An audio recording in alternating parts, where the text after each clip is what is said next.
नमो विष्णुपादाय कृष्णपृष्ठाय भूतले श्रीमते भक्तिवेदान्त स्वामिनिति नामिने।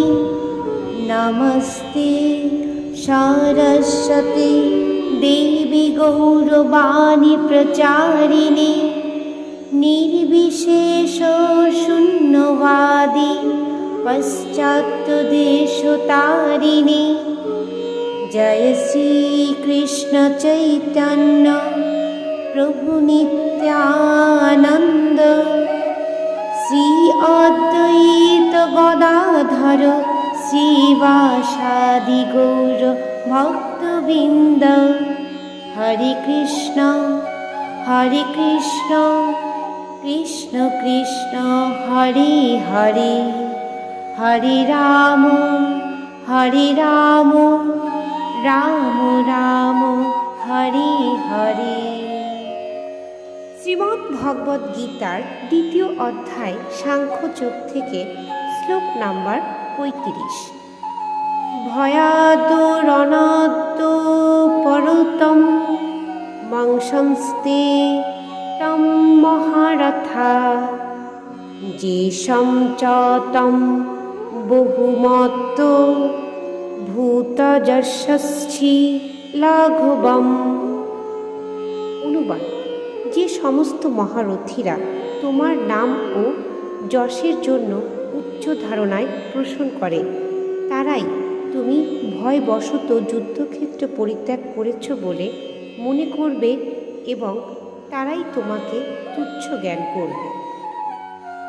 এই শ্লোকটি শ্লোকার্থকে আরও ভালো করে বোঝানোর জন্য বলা হয়েছে। ভগবান শ্রীকৃষ্ণ অর্জুনকে তার মতামত ব্যক্ত করে আরও বললেন, তুমি মনে করো না যে দুর্যোধন, কর্ণ ও অন্যান্য সমসাময়িক রথী মহারথীরা তোমার যুদ্ধক্ষেত্র পরিত্যাগের কারণ হিসাবে তোমার ভ্রাতা ও পিতামহের প্রতি করুণার কথা বিবেচনা করবে। তারা ভাববে যে তুমি প্রাণভয়ে ভীত হয়ে যুদ্ধক্ষেত্র থেকে পলায়ন করেছ, আর এভাবে তোমার ব্যক্তিত্ব সম্বন্ধে তাদের উচ্চ ধারণা অবলুপ্ত হবে। শ্লোক নাম্বার ৩৬। অবাচ্য বাদনাংশ্চ বাহন বোধিয়াসন্তি তবাহিতা নিন্দন্ত তব সামর্থ্যম তত দুঃখ তরম নু কিম। অনুবাদ: তোমার শত্রুরা তোমার সামর্থ্যের নিন্দা করে বহু অকথ্য কথা বলবে, তার চেয়ে অধিকতর দুঃখদায়ক তোমার অপেক্ষা আর কি হতে পারে। এই শ্লোকটি শ্লোকার্থকে আরও ভালো করে ব্যাখ্যা করে বোঝানোর জন্য বলা হয়েছে। পরমেশ্বর ভগবান শ্রীকৃষ্ণ প্রথমে অর্জুনের অনাবশ্যক করুণার দেখে আশ্চর্যান্বিত হয়েছিলেন এবং বলেছিলেন, এই ধরনের মনোভাব কেবল অনার্যদেরই শোভা পায়।